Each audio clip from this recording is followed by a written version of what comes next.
क्रिस्त में आदि प्रिय सिस्टर्स एवं बच्चों, आज के सुसमाचार में हम देखते हैं प्रभु यीशु क्या को निकालते हैं। एक अवधूत को निकालते हैं।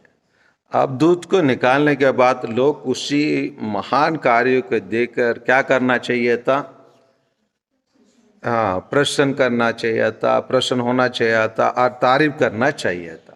लेकिन उन लोग उससे करने के बदले उन लोग कहने लगे यह अवधूतों के नायक बेल्जेबुल की सहायता से अवधूतों को निकालता है। अभी प्रभु यीशु उनके मन की बातों को जानकर उनसे प्रसन्न करने लगते हैं, क्योंकि उन लोगों के परिवार से भी उनके रिश्तेदार लोग भी क्या करते हैं? अवधूतों को निकालते हैं, इसीलिए उनसे प्रसन्न करते हैं। ठीक है भाई, आप मेरे बारे में कहें, मैं बेल्जेबुल के मदद से अवधूत को निकालता हूँ। आप लोग के परिवार से इसे आपके भाई लोग और आपके रिश्तेदार लोग, कुछ लोग ऐसे काम करते हैं, उन लोग किसके मदद से निकलते हैं? अभी उनका विचार क्या है? अभी क्या उत्तर देंगे? अभी प्रभु ये ऐसे प्रश्न किया, क्या उत्तर दे पाएंगे? अभी उन लोग क्या बोलेंगे? हाँ, उन लोग भी बेल्जेबुल के मदद से निकालते हैं, है ना? बोलेंगे क्या? नहीं बोल सकते हैं। अगर हो सकता है क्या? अगर हो सकता है तो प्रभु यीशु क्या बताते हैं? अगर ऐसे है तो अगर कोई परिवार से अगर आपस में ऐसे फूट बढ़ गया तो एक दूसरों के मदद से निकलता है तो उन लोग कैसे टिक सकते? वो लोग अपना कार्य का कैसे कर सकते? क्योंकि अवधूतों का कार्य क्या है? जाके किसके अंदर फंसना है ना? तो किट के अंदर रहना है, अपना घर बनाना है। आगे एक दूसरों को निकालते जाएंगे, कैसे उन लोग केक के अंदर जाके निवास कर सकते हैं?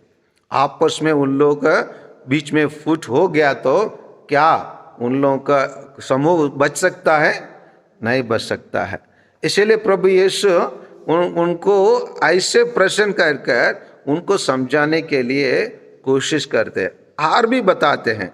अगर कोई आदमी किसी को निकालना है तो, जैसे अगर उदाहरण के लिए एक कुआं के अंदर एक 10 किलो का बछड़ा गिर गया।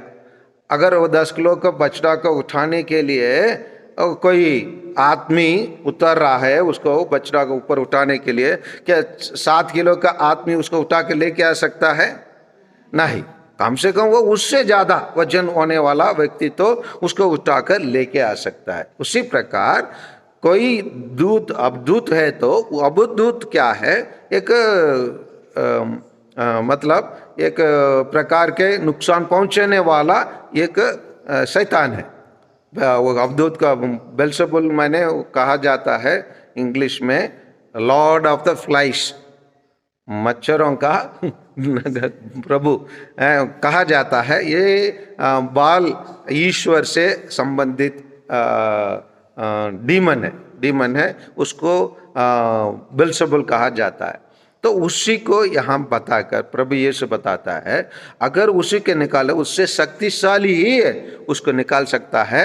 उनके समान कमजोर वाला व्यक्ति उसी को निकालना नहीं कर सकता वही काम। इसलिए प्रभु यीशु अपने आप को साबित करता है कि उनसे वो शक्तिशाली है और वो ये कार्य किसके द्वारा? ईश्वर की सामर्थ्य से अवधूतों को निकालते कहते।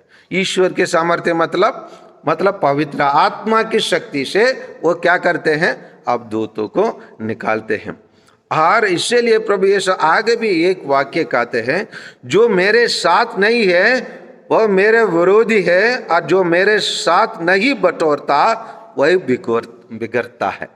ये बात हम लोग जो कैथोलिक कलीसिया से अलग हुए उन लोगों से हम देख सकते हैं। क्यों हम उन लोगों के अंदर इस बात को देख सकते हैं?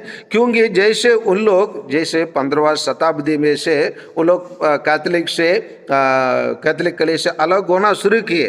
अलग होके शुरू होने के बाद उन लोग आज तक 2-3 हजार दल में बांटे गए हैं।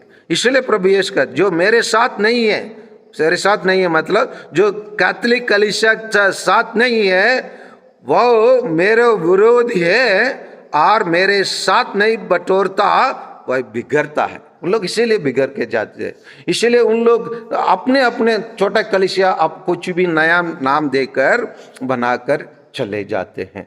इसलिए आइए प्यारे भाइयों और बहनों, हम प्रभु यीशु जो भी कार्य करते हैं वो ईश्वर के सामर्थ्य से काम करते हैं और स्वयं ईश्वर है, वो अपने शक्ति से करते हैं। दूसरे कोई बेल्ज़ेबुल और कोई मानव की सहायता की आवश्यकता नहीं है। वो स्वयं प्रभु यीशु अपने शक्ति से अपने सामर्थ्य से काम करते हैं और हम भी उनके समाज काम करना है तो एक साथ रहना है। जो एक साथ नहीं रहते वो बटोरते हैं और बिगड़ते हैं। उसी चीज़ को हम हमारे कलीसिया से अलग हुए अन्य छोटे कलीसिया में हम लोग देखने के लिए मिलता है। आइए इसलिए हम प्रभु के साथ रहें और उनको शक्ति को हम भी प्राप्त करें। आमीन।